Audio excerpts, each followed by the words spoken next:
তবেই বাইরে থেকে কুরকুরে চিপস কেনা বন্ধ করে দিয়েছি। বাচ্চাদের জন্য তো একদম পারফেক্ট। না আটা, না ময়দা, না সুজি, না বেসন, কি দিয়ে বানিয়েছি দেখলেই বুঝতে পারবি। খেতে অসাধারণ, আর কেনার তো দরকারই নেই। বাচ্চা থেকে বড় প্রত্যেকে চেয়ে চেয়ে খাবে, আর কর্মর আওয়াজ তো পুরো বাড়ি শুনতে পাবে। খুব সিম্পল বানানো, প্রত্যেকে বানাতে পারবে, আর স্টোর করেও রাখতে পারবে 2 থেকে 3 মাস অব্দি, কোনো ঝামেলা নেই। আচ্ছা, চিপস আর কুরকুরে দুটোই কিন্তু দুইভাবে বানানো হয়। প্রথমেই কুরকুরে বানানোর জন্য আমি এখানে 1 কাপ ভরে চালের গুঁড়ো নিয়েছি। এইটা আমাদের বাড়ির তৈরি চালের গুঁড়ো, মানে গোবিন্দভোগ চালটাকেই ভালো করে জল ঝরিয়ে শুকনো করে নিয়ে ভালো করে মিক্সিতে গুঁড়ো করে নেওয়া। চাইলে কেনা চালের গুঁড়ো ইউজ করতে পারো। ওর মধ্যে একটু জিরে, তার সাথে সামান্য হলুদ, স্বাদ মতো লবণ আর একটুখানি কালো জিরে দিয়েছি। ভালো করে মেখে রাখলাম। আর পরিমাণ মতো জল গরম বসিয়েছি। জলটা তোমাদের আন্দাজ মতো দেবে। যেহেতু জলের মধ্যে আমরা চালের গুঁড়োটা দিচ্ছি না, সেই জন্য কোনো অসুবিধা হবে না। তবে জলের মধ্যে অবশ্যই 2 থেকে 3 চামচ মতো সাদা তেল দেবে। এইবার অল্প অল্প করে সেই জলটা দিয়েই ভালো করে আটাটাকে মেখে নিতে হবে, মানে চালের গুঁড়োটাকে মেখে নিতে হবে, যাতে চালের গুঁড়োটা নরম হয় কিন্তু গলে যেন না যায়। যেমনটা আমি দেখাচ্ছি ওই রকম করে প্রথমে অল্প অল্প করে জল দিয়ে মাখবে, দেখবে যেন কোনোভাবেই নরম না হয়ে যায়। আর যদি নরম হয় তাহলে আরেকটু চালের গুঁড়ো মেশাতে পারো। আর হ্যাঁ, জলটা ভালো করে ফুটে ওঠার পর 1 মিনিট ঠান্ডা করবে, তারপর জলটা ইউজ করবে। ব্যাস, এটাকে মেখে রেখে ঢেকে রাখলাম। তবে যদি ইনস্ট্যান্ট বানাতে চাও কোনো প্রবলেম হবে না।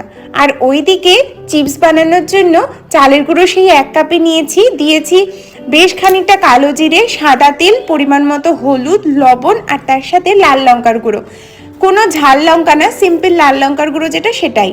আর যতটা পরিমাণে আমি চালের গুঁড়ো নিয়েছি ততটা পরিমাণেই জল, মানে 1 কাপ জল, আর তার সাথে 1.5 চামচ মতো বাটার। ভালো করে জলটা যখন টকবক করে ফুটে উঠবে তখন গ্যাসটা বন্ধ করে দিয়ে চালের গুঁড়োটাকে দিয়ে একদম ভালো করে মিশিয়ে ঢেকে রাখবো 15 থেকে 20 মিনিট। এই কাজটা কিন্তু যেভাবে বলছি ওভাবেই করবে, তাহলে চিপসগুলো একদম মুচমুচে হবে, খেতে অসাধারণ লাগে, মানে পাঁপড়ও এর কাছে ফেল হয়।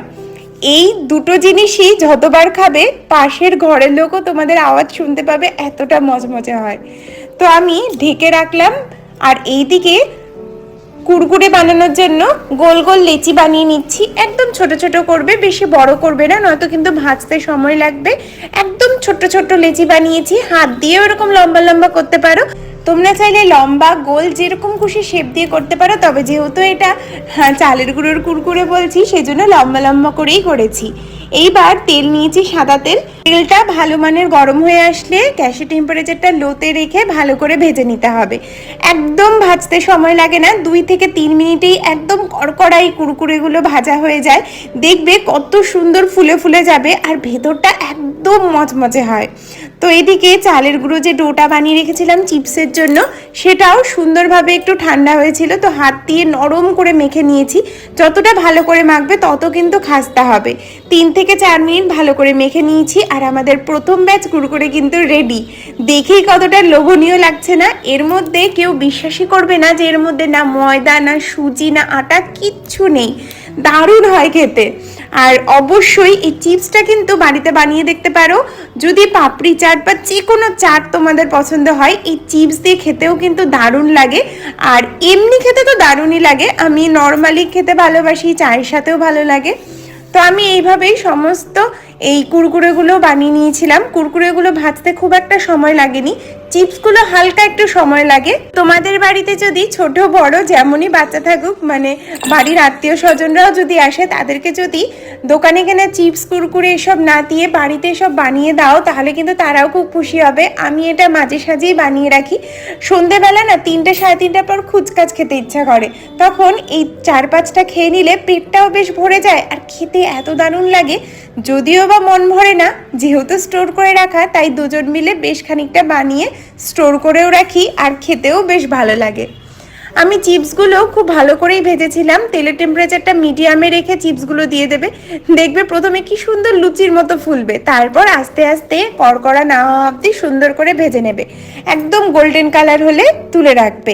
এই চিপস কিন্তু খুব বেশি লাল করে ভাজবে না, তাহলে কিন্তু অন্যরকম খেতে হয়ে যায়। একটু হলুদ হলুদ থাকতেই কড়মড়া হতেই নামিয়ে নেবে। একটা দুটো ভাজার পর তোমরা দেখে নেবে যে কতটা মচমচে হয়েছে, সেই বুঝে তোমরা ভেজে নেবে। খুব বেশি চিপস দিলেও কোনো অসুবিধা হয় না, যেহেতু ওলট পালট করে সুন্দর ভাজা যায়। তেল যতটা দিয়েছিলাম ততটাই রয়েছে, তেল কিন্তু আর এক্সট্রা দেইনি আমি। তেল একদমই টানে না বললেই চলে। কারি পাতা দিয়েছি, কারি পাতার গন্ধটা খুব ভালো লাগে, তোমরা চাইলে নাও দিতে পারো। কারি পাতার সাথে দারুণ সেন্ট আসে। আর হ্যাঁ, চিপসের মধ্যে একটু চাট মশলা দিলে অদ্ভুত লাগে খেতে। তোমাদেরকে কুরকুরেগুলোর আওয়াজ শোনাই যে কতটা মচমচে হয়েছে দেখো। আর এত দারুণ, মুখে দিলেই মুচমুচ করে শব্দ হয়। আর চিপসগুলো তো আমার প্রিয়, মানে এত টেস্টি হয় খেতে, সত্যি বলছি। বাইরে সেই আলুর চিপস, প্যাকেটে ভর্তি করা চিপসের কেউ নাম করবে না যদি একবার এটা বাড়িতে বানিয়ে রাখো। চায়ের সাথে বা ফুচকা স্ন্যাক্স হিসাবে কিন্তু দারুণ লাগবে। বাচ্চারা যখনই কিছু খেতে ইচ্ছা করবে বা আবদার করবে চিপসের জন্য, তখন এইটা বানিয়ে দেবে বা করে রাখলে দিয়ে দেবে। আর কুরকুরে নিয়ে তো কোনো কথা হবে না, কোনো অংশের কুরকুরের থেকে কম স্বাদের না কিন্তু। একটু মশলার মধ্যে চাট মশলা দিয়েছি, তোমরা মিক্স মশলাও ইউজ করতে পারো। কেমন লাগলো জানিও কিন্তু।